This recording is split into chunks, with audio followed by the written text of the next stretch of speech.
Hi guys, welcome again to our YouTube channel Streamline Education. I am Chetan and today we are going to study carbon compounds. So stay tuned.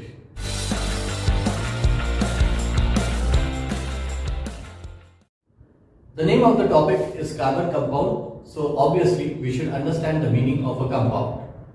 Whenever two or more elements combine together by some chemical reaction, then a compound is formed. जब भी दो या दो से ज्यादा elements combine होते हैं by some chemical reaction then a compound is formed. For example hydrogen combines with oxygen to form water and water is a compound. Sodium combines with chlorine gas and forms sodium chloride and that is also a compound. So whenever two or more elements combine together by some chemical reaction, then a compound is going to be formed. Now we are going to deal with carbon compounds. So what is a carbon compound? Obviously, the name itself tells you that any compound which contains carbon in it is going to be called as a carbon compound. जो भी compound हो, अगर उसमें carbon हो as the constituent element, then it will be called as a carbon compound. Now, carbon compounds can be classified into two types. First are organic carbon compounds, organic, and second are inorganic carbon compounds. Now, what is the difference between organic carbon compounds and inorganic carbon compounds? Now, organic carbon compounds consist of hydrogen, whereas inorganic carbon compounds do not contain hydrogen. So, if we talk about carbon dioxide, then carbon dioxide is a compound and it does not contain any hydrogen in it, and therefore it will be called as an inorganic compound. Similarly, when we talk about methane, the formula is CH4, then you can see that hydrogen is present in it and therefore it will be called as an organic compound. So whenever two or more elements combine together to form a compound, obviously some bonds are formed between the atoms and molecules which are going to hold them together. Okay, तो जब एक atoms और molecules combine होंगे तो उनके बीच में कोई ना कोई बॉन्ड तो होना पड़ता ही है. So there are two types of chemical bonds. First type of bond is called as ionic bond. Types of chemical bonds. First type of bond is called as ionic bond and second type of bond is called as covalent. Now, let us first understand what is ionic bond and what is a covalent bond. Now, when we are talking about sodium chloride, then sodium, its electronic configuration is 281 and chlorine, its electronic configuration is 287. So, its atomic number is 11, its atomic number is 70. Now, they combine together to form sodium chloride, which is a compound. Now what happens is that why do elements combine together? Obviously the answer is to become stable. And how do these elements become stable? Obviously by attaining the nearest noble gas configuration. Okay, तो elements कब stable होते हैं? जब वो nearest noble gas configuration attain कर लेते हैं. तो अभी सोडियम के पास 1 है आउटरमोस्ट शेल में और क्लोरीन के पास 7 है आउटरमोस्ट शेल में. तो इससे क्या हो जाएगा? अभी इसके पास एक एक्स्ट्रा इलेक्ट्रॉन है और इसके पास एक कम इलेक्ट्रॉन है. So sodium is going to donate one of its electrons to chlorine और इसका इलेक्ट्रॉनिक कॉन्फ़िगरेशन हो जाएगा 28 as it has donated its 1 electron and chlorine has accepted 1 electron और उसका इलेक्ट्रॉनिक कॉन्फ़िगरेशन हो जाएगा 288. Now, have they become stable? We have seen that they become stable when they attain the nearest noble gas configuration. Nearest noble gas configuration. Now, what are noble gases? Obviously, gases belonging to the group 18 in the periodic table. These gases do not easily react with others as their electronic configuration is satisfied. For example, helium. When we talk about helium, its atomic number is 2 and its electronic configuration is 2. Helium के बाद कौन सा आता है? Neon. Its electronic configuration is 2 and 8. यानी कि first shell में 2 और सेकेंड शेल में 8 इलेक्ट्रॉन्स. Then argon. आर्गन का इलेक्ट्रॉनिक कॉन्फ़िगरेशन है 288। ओके, अब इसको इससे कंपेयर करते हैं। अब सोडियम ने अपना एक इलेक्ट्रॉन दे दिया तो उसने अटेन किया electronic configuration 28 and it has attained the nearest noble gas configuration of neon, and that is how it becomes stable. Now look at chlorine. Its electronic configuration has become 288 and it has attained the noble gas configuration of argon, and it has also become stable. Now if you look at this combination of sodium chloride, here transfer of electrons has taken place. Sodium ने अपना एक electron दे दिया chlorine को। Okay, जब कोई भी element अपना electron दे देता है तो उसमें पॉजिटिव चार्ज आता है, और कब जब भी कोई एलिमेंट एक्सेप्ट कर लेता है इलेक्ट्रॉन्स तो उसके ऊपर नेगेटिव चार्ज आ जाता है। तो यहाँ पे क्या हुआ, यहाँ पे ट्रांसफर ऑफ इलेक्ट्रॉन्स हो गए। So the bond that is formed by the transfer of electrons is called as an ionic bond. Okay, जहां पे ट्रांसफर ऑफ इलेक्ट्रॉन्स होता है उसको बोला जाता है आयोनिक बॉन्ड। ये दोनों एटम्स को एक दूसरे के साथ अच्छे से होल्ड करके रखता है। Another definition of ionic bond is that it is a bond formed by the electrostatic force of attraction. It is a bond formed by electrostatic force of attraction between two oppositely charged ions. क्या है, एक bond है जो form हुआ है because of electrostatic force of attraction between two oppositely charged ions. Ions क्या होते हैं, जो भी एटम पे चार्ज होता है वो आयन होता है। जिस पे पॉजिटिव चार्ज होता है उसको हम बोलते हैं कैटायन, और जिस पे नेगेटिव चार्ज आ जाता है उस पे हम बोलते हैं anion. So this is ionic bond which is formed by the transfer of electrons. Now let us talk about covalent bond. Covalent bond एक ऐसा बॉन्ड है जो बनता है bye sharing of electrons. Okay, तो यहाँ पे जो एटम्स है वो अपने इलेक्ट्रॉन्स देते भी नहीं है, लेते भी नहीं है, लेकिन दूसरे एटम के साथ शेयर करते हैं। Let us see an example. For example hydrogen, इसका एटॉमिक नंबर है 1। ओके, अब अगर इसको स्टेबल बनना है तो इसको एक nearest noble gas configuration achieve करना पड़ेगा। तो इसका सबसे नियरेस्ट नोबल गैस कॉन्फ़िगरेशन किससे मैच होगा, हीलियम के साथ। यानी कि हीलियम के पास 2 इलेक्ट्रॉन्स है, तो ऑब्वियसली अगर हाइड्रोजन के पास और एक इलेक्ट्रॉन आ जाता है तो इसके पास भी 2 इलेक्ट्रॉन्स हो जाएंगे और इसका इलेक्ट्रॉनिक कॉन्फ़िगरेशन हो जाएगा 2, जो कि मैच होगा हीलियम से, और ये जाके स्टेबल हो जाएगा। तो हाइड्रोजन क्या करता है, it combines with another hydrogen. Okay, एक हाइड्रोजन एटम दूसरे हाइड्रोजन के एटम के साथ कंबाइन होता है, लेकिन यहाँ पे शेयरिंग ऑफ इलेक्ट्रॉन्स होता है। ये हाइड्रोजन अपना एक इलेक्ट्रॉन इसको शेयर करेगा और ये हाइड्रोजन अपना एक इलेक्ट्रॉन इसके साथ शेयर करेगा। यानी कि हम इसको ऐसे दिखा सकते हैं, राइट, हाइड्रोजन। सो इसने अपना एक शेयर किया, इसने अपना एक शेयर किया, तो दोनों के पास हो गए 2 electrons in the outermost shell, and they attained the nearest noble gas configuration of helium, and that is how they become stable. So the bond that is formed by the sharing of electrons is called as a covalent bond. So there are 2 types of chemical bonds, एक है ionic bond और दूसरा होता है covalent bond. अभी आप देखोगे कि ionic bond जो फॉर्म हुआ है वो 2 oppositely charged ions के बीच में फॉर्म हुआ है।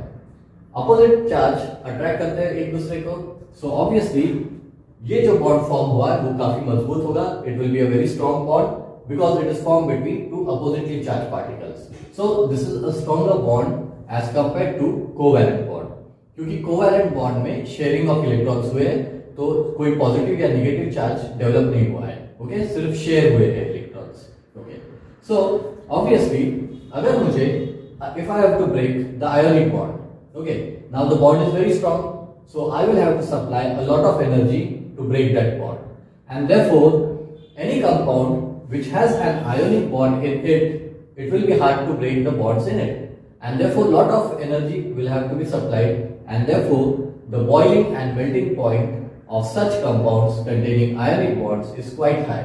Okay, जो भी कंपाउंड जिसमें आयोनिक बॉन्ड्स होते हैं उनका बॉइलिंग और मेल्टिंग पॉइंट ज्यादा होता है। And if you look at covalent bond, ये थोड़ा सा वीक बॉन्ड है as compare to ionic bond, तो इसीलिए इसको इसके जो बॉन्ड्स होते हैं वो तोड़ना आसान होते हैं, इसीलिए इसको कम एनर्जी देनी पड़ेगी।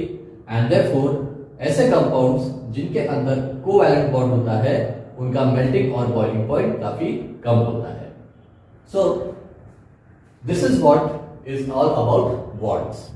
Now let us see the bond formed in carbon. Atomic number of carbon is 6 and its electronic configuration is 2,4 with 4 electrons in its outermost shell. Now when is carbon going to become stable? Obviously when it attains the nearest noble gas configuration. तो nearest noble gas configuration क्या क्या हो सकते हैं वो पहले देखते हैं। तो nearest noble gas configuration पहले हो सकता है हीलियम का जिसके पास सिर्फ 2 इलेक्ट्रॉन्स है। देन उसके बाद हो सकता है नियॉन का जिसके पास है 8 electrons in the outermost shell. Okay, तो कार्बन को अगर स्टेबल बनना है तो ऑब्वियसली उस कार्बन को ये दोनों में से कोई तो भी इलेक्ट्रॉनिक कॉन्फ़िगरेशन अटेन करना पड़ेगा। ओके, तो पहली कंडीशन देखते हैं। फर्स्ट कंडीशन में अगर कार्बन को हीलियम के इतना इलेक्ट्रॉनिक कॉन्फ़िगरेशन करना है तो क्या करना पड़ेगा? It has to lose all its 4 electrons. Okay, क्या करना पड़ेगा? कार्बन को अपने चारों इलेक्ट्रॉन दे देने पड़ेंगे। समझ लो, इसका हम डायग्राम उतारते हैं। ये हो गया न्यूक्लियस और इसके आजू बाजू में रहेंगे electrons, these are 2 electrons and यहां पे रहेंगे 4 electron. This is the electronic configuration okay of carbon.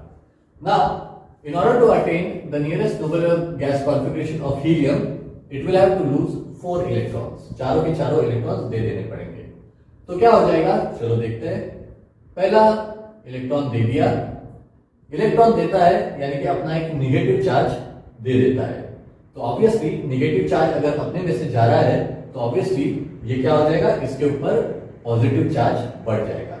Okay, फिर सेकेंड इलेक्ट्रॉन भी दे देता है तो इसके ऊपर और भी पॉजिटिव चार्ज आ जाएगा। फिर थर्ड इलेक्ट्रॉन दे देता है तो 3 पॉजिटिव चार्जेस एंड लास्ट भी दे देता है तो 4 पॉजिटिव चार्जेस।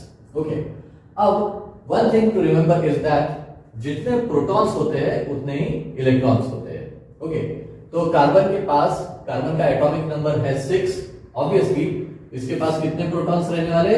6 प्रोटॉन्स। ओके, और पहले 6 इलेक्ट्रॉन्स थे लेकिन 6 इलेक्ट्रॉन्स में से अभी 4 इलेक्ट्रॉन्स दूसरे को दे दिए। ओके, तो बचे सिर्फ 2 इलेक्ट्रॉन्स और प्रोटॉन्स कितने बचे? 6 प्रोटॉन्स। इलेक्ट्रॉन के पास होता है नेगेटिव चार्ज तो इसके पास है अभी 2 नेगेटिव चार्जेस और पॉजिटिव चार्जेस कितने हैं? 6 पॉजिटिव चार्जेस है। सो क्या करेगा न्यूक्लियस? न्यूक्लियस जो है इन दोनों इलेक्ट्रॉन्स को बहुत टाइटली होल्ड करके रखेगा, बहुत अपनी तरफ अट्रैक्ट करेगा और जिसके वजह से ये जो एटम है वो श्रिंक हो जाएगा। Okay, this atom is going to get shrink because of the stronger electrostatic force of attraction. Okay, बहुत ज्यादा वो श्रिंक हो जाएगा। तो इससे क्या हो जाएगा? एटम की साइज कम हो जाएगी और उसपे का नेट चार्ज जो है वो बहुत ज्यादा रहेगा। What is going to happen? The atom is going to shrink and the net positive charge on it is going to increase. Okay, so such type of atom is not stable. Okay, ये stable नहीं होता है, इसलिए carbon is not going to follow this path of becoming stable क्योंकि इससे कुछ achieve नहीं हो रहा है। Okay, अब second क्या है? second है nearest noble gas configuration neon का, यानी कि अब इलेक्ट्रॉनिक कॉन्फ़िगरेशन कार्बन का है 2,4। अब इसको नियॉन का इलेक्ट्रॉनिक कॉन्फ़िगरेशन करना है तो इसको 4 इलेक्ट्रॉन्स दूसरे से लेने पड़ेंगे। चलो अभी सेकंड कंडीशन देखते हैं। Again I will draw a diagram. ये न्यूक्लियस हो गया, इसमें 6 प्रोटॉन्स है। फर्स्ट शेल में 2 इलेक्ट्रॉन्स और सेकंड शेल में है 4 electrons. Now if it wants to become stable then it will have to attain the nearest noble gas configuration of neon, यानी कि accepting 4 electrons क्योंकि इसके आउटरमोस्ट शेल में 4 है। जब वो 4 ले लेगा तो नियॉन कितना उसका इलेक्ट्रॉनिक कॉन्फ़िगरेशन हो जाएगा और वो स्टेबल हो जाएगा। चलो अभी क्या होता है? कार्बन ने 1 इलेक्ट्रॉन अपने पास ले लिया।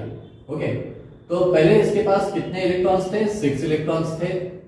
अभी इसके पास हो गए 7 इलेक्ट्रॉन्स, यानी कि नेगेटिव चार्ज इस पे का बढ़ गया क्योंकि नेगेटिव चार्ज को एक्सेप्ट किया है। ओके, अब एक तो एक्सेप्ट कर लिया अब बचे 3 है और 3 इलेक्ट्रॉन्स चाहिए हमको ना। अब दूसरा इलेक्ट्रॉन फिर से एक्सेप्ट करता है तो बहुत ज्यादा एनर्जी लगेगी। क्यों? क्योंकि ये एटम निगेटिव हो चुका है और जो चार्ज हमको लेना है वो भी निगेटिव है and like charges repel each other. तो दूसरा इलेक्ट्रॉन अपने को लेने के लिए उसको बहुत सारा एनर्जी खर्च करना पड़ेगा। ओके, सो दूसरा अगर आना है तो बहुत सारी एनर्जी लगेगी, तीसरा इलेक्ट्रॉन फिर से लेना है तो और एनर्जी लगेगी, चौथा और लेना है तो बहुत ज्यादा एनर्जी लगेगी। अब फिर से वही होगा, इस पे का जो नेट नेगेटिव चार्ज है वो बहुत ज्यादा बढ़ जाएगा और जो प्रोटॉन्स है अभी सिर्फ 6 प्रोटॉन्स है और इलेक्ट्रॉन्स कितने हो गए? अभी इलेक्ट्रॉन्स थे पहले 6 और 4 हमने एक्स्ट्रा ले लिए, यानी कि total number of electrons are 10। तो इलेक्ट्रॉन्स 10 और प्रोटॉन्स कितने हो गए? सिर्फ 6। सो ये जो प्रोटॉन्स है वो ये 10 इलेक्ट्रॉन्स को अच्छे से पकड़ के नहीं रख पाएंगे and therefore this atom also becomes unstable. Okay, तो कार्बन जो है वो ये भी पाथ फॉलो नहीं करेगा ऑफ बिकमिंग स्टेबल। ओके, तो अभी देखते हैं कार्बन कौन सा पाथ फॉलो करेगा in order to attain the nearest noble gas configuration.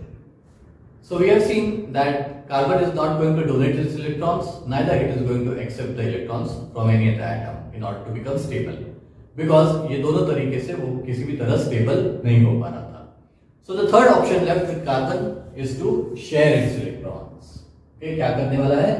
Share its electrons.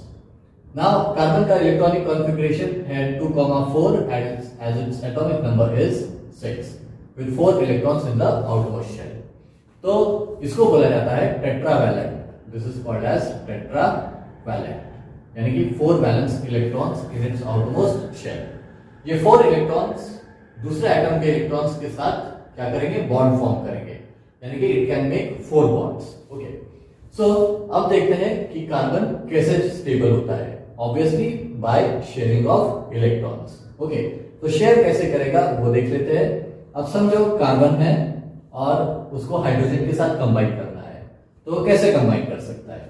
चलो, एक हाइड्रोजन हमने इसके साथ कंबाइन करवा दिया और समझ लो कि ये 2 इलेक्ट्रॉन्स हैं।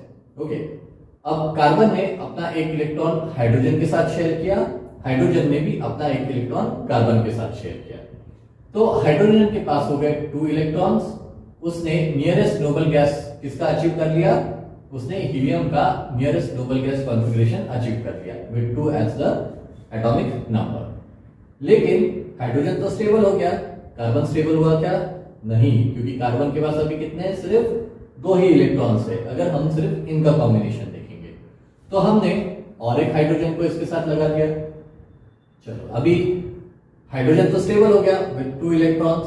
ओके, लेकिन कार्बन के पास अभी भी 1 2 3 और 4 ही है, और एक हाइड्रोजन लगा दिया। अब हो गए कार्बन के पास 6, लेकिन हमको 8 चाहिए टू बिकम स्टेबल, तो और एक हाइड्रोजन उसके साथ ज्वाइन हो गया। अब कार्बन के पास भी हो गए 8 इलेक्ट्रॉन्स इन आउटरमोस्ट शेल और हर एक हाइड्रोजन के एटम के पास भी हो गए 2 electrons in the shell. Okay, चलो चेक कर लेते हैं। हाइड्रोजन के पास 1 और 2, इस हाइड्रोजन के पास भी 2, सेम हियर एंड हियर, और कार्बन के पास ये 2 2 4 5 6 and 7 8। So this is how carbon becomes stable bye sharing of its electrons. तो ये जो कार्बन कंपाउंड बना हुआ है उसका फॉर्मूला है CH4 और इसको बोला जाता है मीथेन। अब इसके अंदर हाइड्रोजन प्रेजेंट है तो obviously it is an organic carbon compound. So this is how carbon becomes stable bye sharing of its electrons.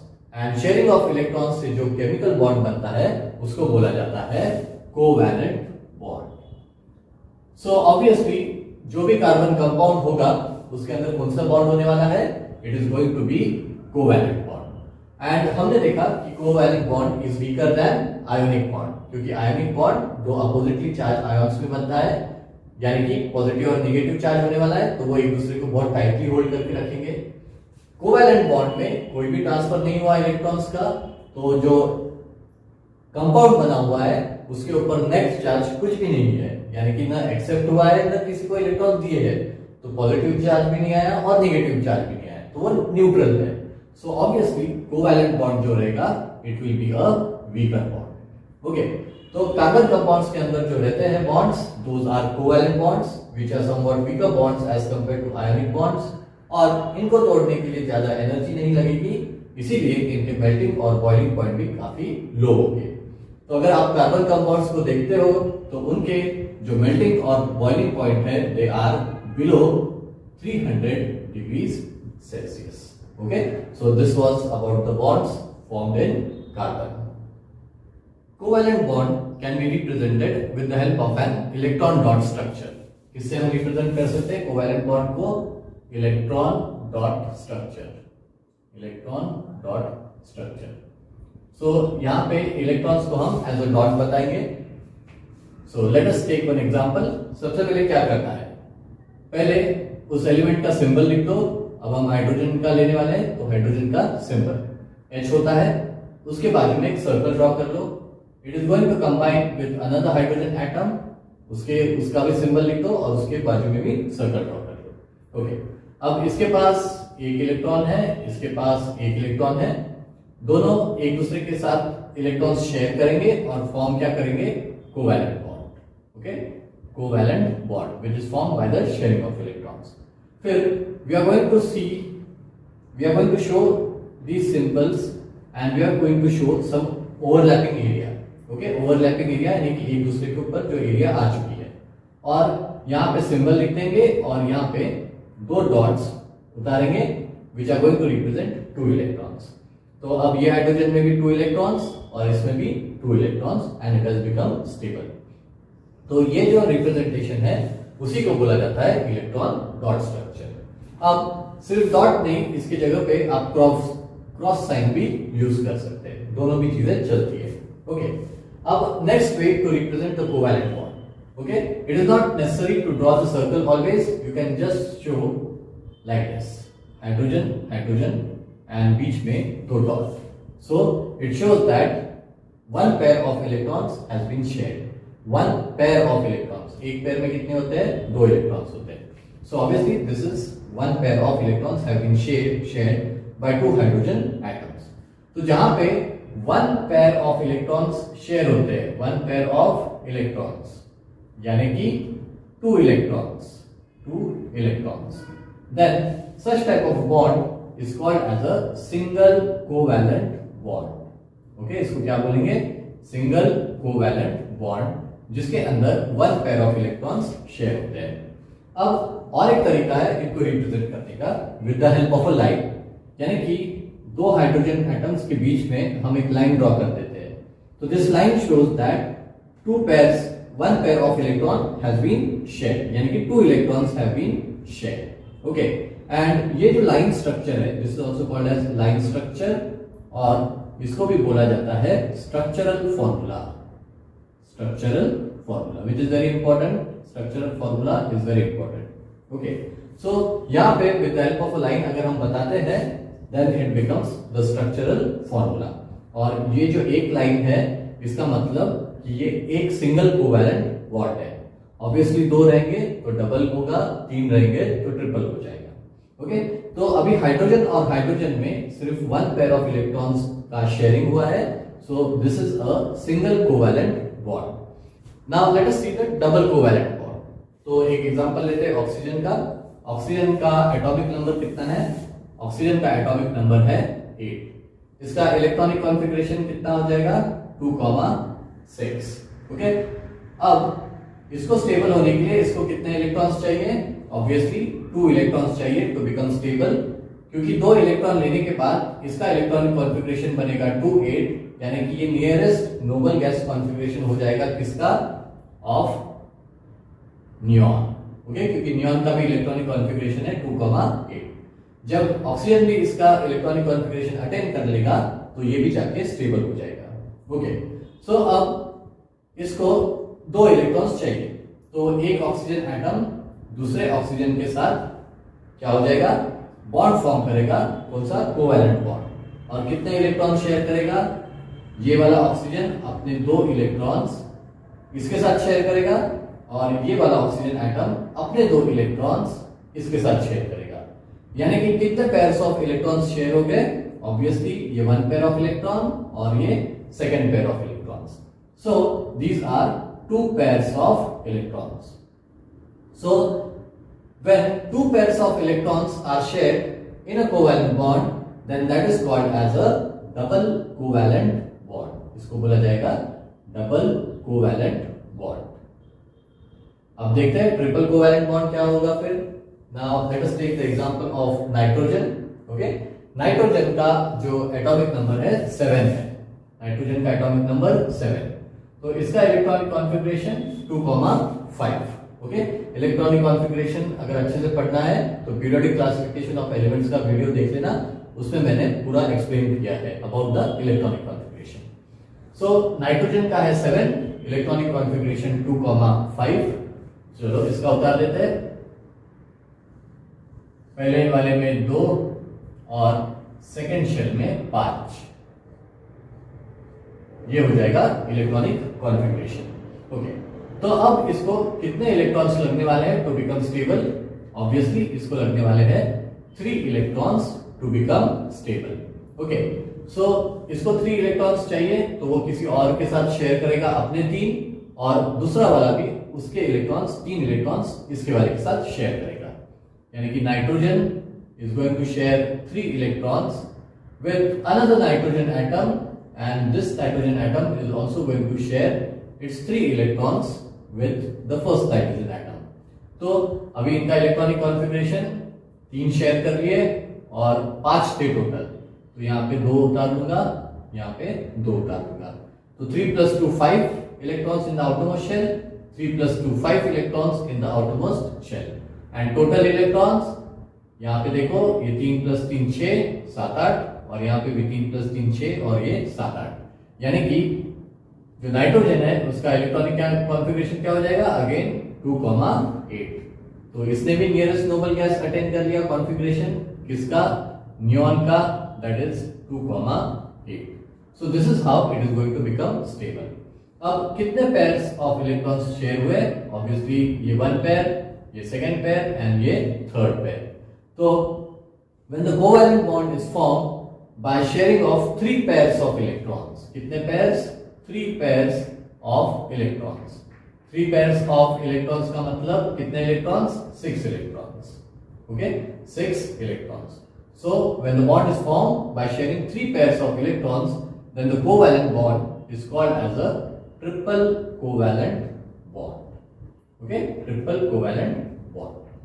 चलो, तो फिर 3 टाइप्स के बॉन्ड्स थे कोवैलेंट बॉन्ड में. एक था single covalent bond form by sharing of 1 pair of electrons, double covalent bond formed by sharing of 2 pairs of electrons, and triple covalent bond formed by sharing of 3 pairs of electrons.